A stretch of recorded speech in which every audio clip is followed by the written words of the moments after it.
जय गीता भागवत। नारद जी बोले, हे युधिष्ठिर, प्रहलाद की स्तुति सुनकर नरसिंह ने कहा कि हे प्रहलाद, मैं तुझ पर अत्यंत प्रसन्न हूँ, तू मुझसे कुछ वरदान मांग ले।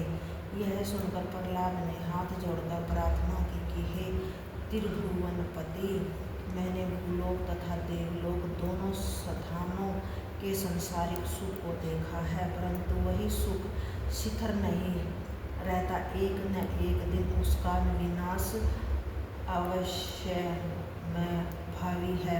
यदि आप कहें कि तू अज्ञानी बालक है, तूने वह सुख कहाँ देखा, तो मैं आपसे यह कहूँगा कि मेरा पिता हिरण्यकश्यप तीनों लोगों में ऐसा प्रतापी राजा था कि जिस समय वह इंद्र आदि देवताओं से हंसकर यह कहता था कि तुमने ऐसा कार्य क्यों किया, कि उस समय वे भयभीत होकर भाग जाते थे, उसी हिरण्यकश्यप को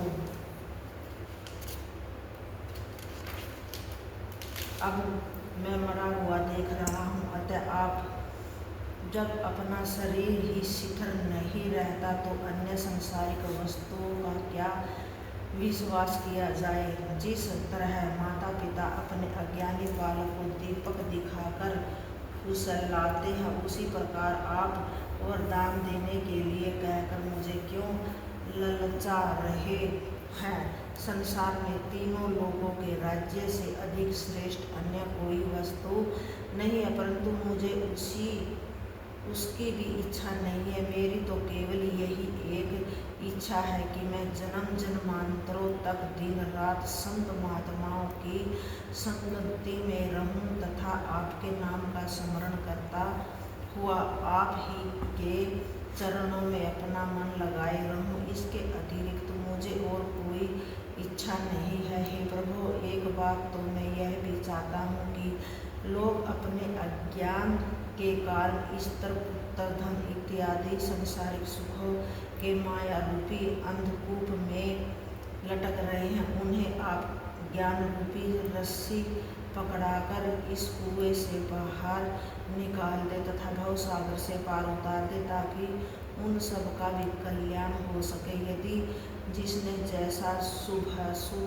कर्म किया है, उसे वैसा फल भोगना ही पड़ेगा। तो आप जो उचित दंड देना चाहते हैं, वह अकेले मुझे दे दो, मैं उसे सहर्ष स्वीकार करूँगा। हे महाप्रभु, मनुष्य अपने भाग्य अथवा अभाग्य से आपके ऊपर विश्वास न करके किसी वस्तु के पाने पर यह समझता है कि उसने उसे अपने पुरुषार्थ से प्राप्त किया है। यदि परिश्रम से ही सब वस्तुएं सुलभ हो सकती हैं, तो मनुष्य संसार के संपूर्ण धन, सुंदर स्त्री तथा सुख के सभी पदार्थों को अपने घर ही ले आता।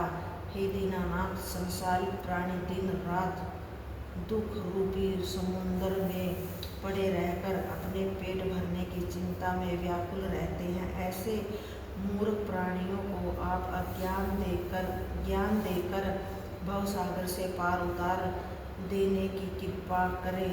जब तक उन्हें आपकी कृपा नहीं होगी, तब तक वे माया के बंधन से कभी नहीं छूट सकेंगे। यदि आप दुख सागर में पड़े हुए उन लोगों पर एक बार अपनी कृपा दृष्टि कर दे, तो उनका भी कल्याण हो जाएगा। आपकी महिमा के सम्मुख यह बात कोई अलभ्य भी नहीं है। बड़े लोग छोटों पर सदैव कृपा रखते आए हैं।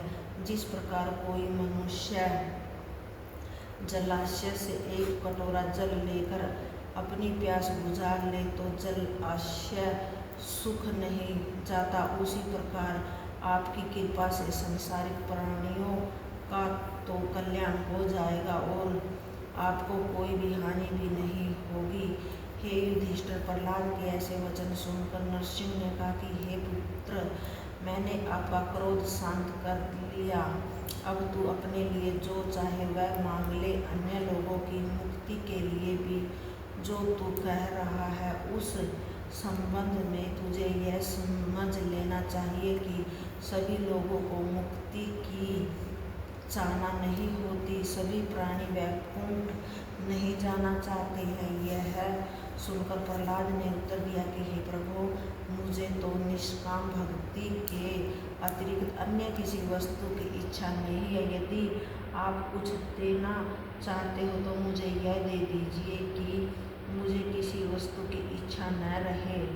तृष्णा से धर्म तथा लज्जा नष्ट हो जाती है। जिन्हें लालच अथवा कामना नहीं होती, वे इंद्र तथा भिखारी को एक जैसा समझते हैं। जो मनुष्य श्री नारायण का तप एवं स्मरण करके उनसे कुछ मांगने की इच्छा रखे, उसे मजदूर के समान जानना चाहिए। मैं तो आपकी इच्छा पर ही प्रसन्न हूँ।